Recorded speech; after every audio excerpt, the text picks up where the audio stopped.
Videos para el maestro. Historia, segundo grado.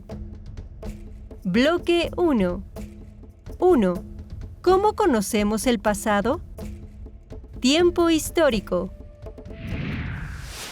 Estimadas maestras, estimados maestros, es muy importante que sus estudiantes reconozcan que el conocimiento histórico permite relacionar el pasado con el presente. Además, diferencian entre un hecho y un proceso histórico y que para explicarlos o interpretarlos se necesita analizar y contrastar diversos testimonios o fuentes históricas que pueden presentarse en diferentes versiones. Mi nombre es Eduardo Sánchez López y les doy la más cordial bienvenida a este programa. ¿Qué es el tiempo histórico? En primer lugar, hay que señalar que cuando hablamos del tiempo histórico, no nos referimos al tiempo natural o físico, por lo que aquí no hablaremos del día, el sol, las horas y los minutos. El tiempo histórico es distinto al tiempo cotidiano. De hecho, no tienen la misma duración. Si bien todo acontecimiento o proceso transcurre en el tiempo, los acontecimientos históricos tienen distintos ritmos de duración. La noción de tiempo histórico está relacionada con la comprensión de periodos o etapas. Por ello, los alumnos deben lograr ubicarse en un antes y un después para adquirir un esquema de ordenamiento secuencial. Es importante que el alumno pueda ordenar los hechos y procesos de manera cronológica, es decir, que no piense que los mayas o alguna otra civilización convivieron con los dinosaurios. Es importante que sepa que la Revolución Mexicana ocurrió de manera simultánea a la Primera Guerra Mundial y que comprenda que la lucha por los derechos de las mujeres es un tema que lleva muchos años gestándose. Hay que recordar que uno de los propósitos de la asignatura establece que el alumno debe comprender en qué consiste la disciplina histórica y cómo se construye el conocimiento histórico para tener una formación humanística integral. Es por ello que el alumno debe estar familiarizado con el concepto de tiempo histórico. Los alumnos deben tener nociones de temporalidad que les permitan comprender los acontecimientos y los procesos de cambio que experimentan los seres humanos y las sociedades.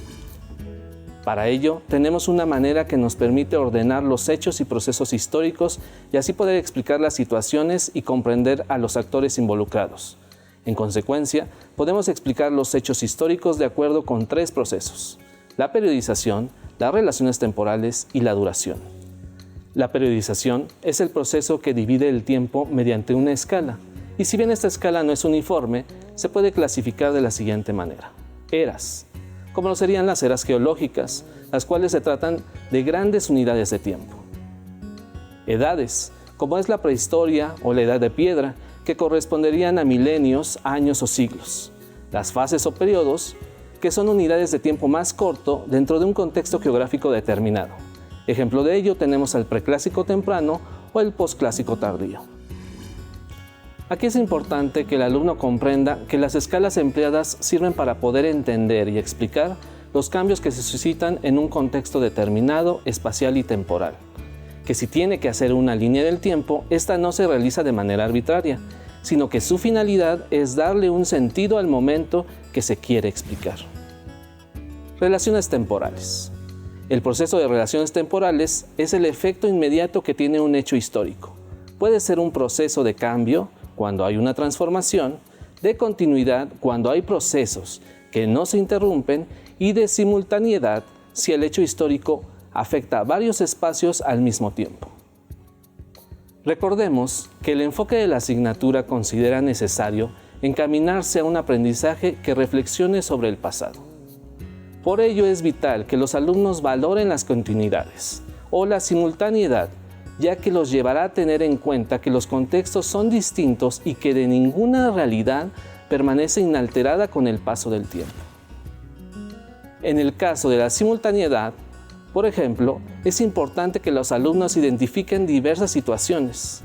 Uno de ellos sería: ¿qué ocurriría en Europa mientras que en Mesoamérica los teotihuacanos estaban en su apogeo? ¿O cuál es la situación de las colonias españolas mientras la Nueva España estaba en su movimiento independentista? Por lo tanto, si promovemos estas relaciones temporales y logramos que el alumno pueda realizar una conexión con los acontecimientos, ellos podrán entender que las cosas no son fijas, que son siempre en movimiento y que el hombre va cambiando a lo largo de la historia. Duración. Por otra parte, el proceso de duración tiene que ver con la forma en que el proceso histórico afecta al tiempo. Tenemos una duración corta cuando se trata de años, una duración media cuando se trata de décadas o una larga duración cuando se trata de siglos o milenios. En la corta duración, por ejemplo, se identifican acontecimientos muy puntuales que a largo plazo son observados como parte fundamental de un cambio, como sucede en la caída de México Tenochtitlan. En contraste, la larga duración se refiere a estructuras sociales que se mantienen y se modifican de forma muy lenta, en apariencia, se mantienen a pesar de cambios relevantes como son las guerras. Pueden traspasar varias etapas históricas y aunque parecieran inmutables, no lo son. Un ejemplo de esto puede ser la agricultura, que la encontramos desde Mesoamérica hasta nuestros días, en donde se han modificado las técnicas de cultivo, pero los productos base, como es el maíz y el frijol, se han mantenido. Estos aspectos son relevantes y es necesario que el alumno los empiece a profundizar. Para ello también debe cuidarse un aspecto adicional, el anacronismo. ¿Qué es el anacronismo? El anacronismo es cuando se sitúan hechos del pasado, presente o futuro en distintos tiempos u orden cronológico y por tanto no pertenecen a la época a la que se hace referencia. En la historia es fundamental que el alumno no emplee anacronismos y que los maestros no utilicen estos para tratar de ejemplificar una situación. Por ejemplo, no se puede decir que los faraones de Egipto tenían una función similar a los presidentes que hoy conocemos. Tampoco podemos emplear el término de país para referirnos a las distintas civilizaciones que habitaron Mesoamérica, o hablar de que en América existió el feudalismo. No obstante, sí existen maneras de ubicar temporal y espacialmente al alumno sin caer en el anacronismo.